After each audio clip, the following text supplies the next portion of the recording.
अद्य अस्माभिः सह संवादाय उपस्थिता अस्ति केनडादेशीया वनेसा महोदया। महोदये, भवत्याः स्वागतं करोमि। नमस्कारः। नमस्कारः महोदय। सर्वप्रथमं ज्ञातुमिच्छामि भवत्याः संस्कृताध्ययनस्य इच्छा कदा कथं च प्रारब्धा?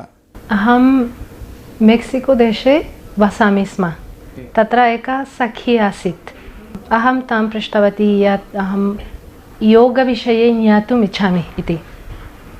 अनन्तरं सा माम् आश्रमम् आनीतवती। आश्रमं गत्वा बहवः जनाः ॐ नमः शिवाय उच्चारणं कुर्वन्ति स्म। ॐ नमः शिवाय श्रुत्वा मम मनसि बहवः प्रश्नाः आगताः। एतस्मिन् वाक्ये वैशिष्ट्यं किम्? ॐ नमः शिवाय इत्युक्ते किम्? अनन्तरं ध्यानम् अभ्यासम् आरम्भं कृतवती। ॐ नमः शिवाय उच्चारणं कृत्वा बहु सन्तोषः, महासन्तोषः। अनन्तरम् अहम् एकाकी एव अन्तर्जाले मध्ये गतवती। तत्र रिसर्च् कृतवती। मोन्ट्रियल् नगरे मगिल् महाविद्यालयः अस्ति।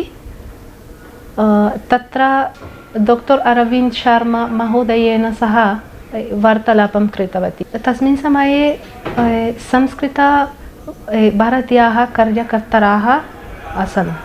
तैः सह वार्तालापं कृतवती।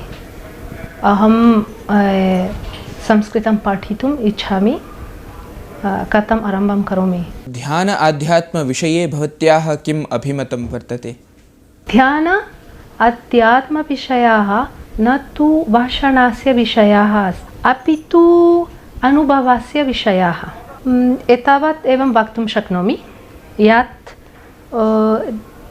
ध्यानेन अध्यात्मनेन मम जीवने सकारात्मक परिवर्तनानि आगतानि। यात्रा प्रिया भवति, प्रायः बहुषु देशेषु गतवती।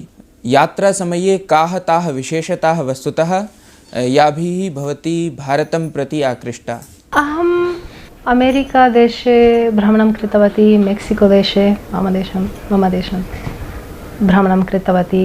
यूरोप्, अनन्तरं भारतम् आगतवती। भारतम् आगत्य अहम् आकृष्टा अभवन्। संस्कृति दृष्ट्वा लोकस्य जीवनं दृष्ट्वा बहु आकृष्टा अभवन्। अन्य देशेभ्यः भारतीयवास्तुकला किं वा वास्तुशास्त्रं कथं विशेषतां भजते? वास्तुशास्त्र विषये ज्ञातुम् इष्टवती। वास्तुशास्त्रं संस्कृतेन एव अस्ति न?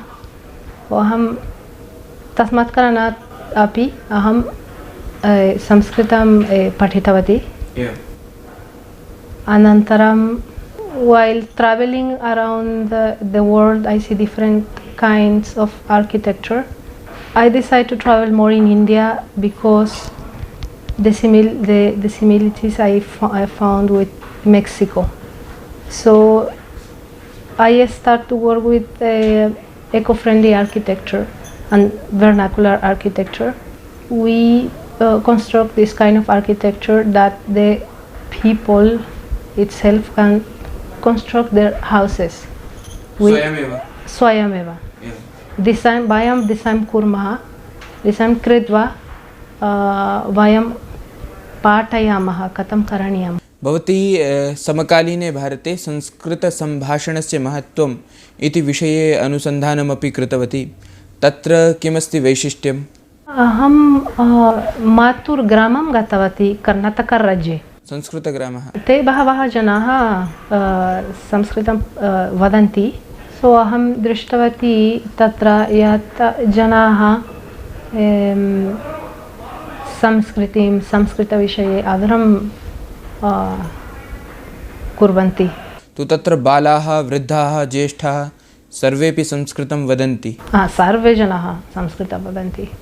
अहं चिन्तयामि यत् समकालीनजीवने संस्कृतभाषा उपयोगं कर्तुं शक्नुवन्ति।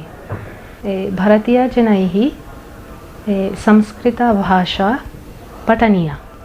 दूरदर्शन समाचारस्य प्रसिद्धे वार्तावली कार्यक्रमे अयं जातसंवादः सुष्ठुः अभवत्। भवत्यै हार्दिकान् धन्यवादान् ज्ञापयामि। नमस्कारः। नमस्कारः महोदय।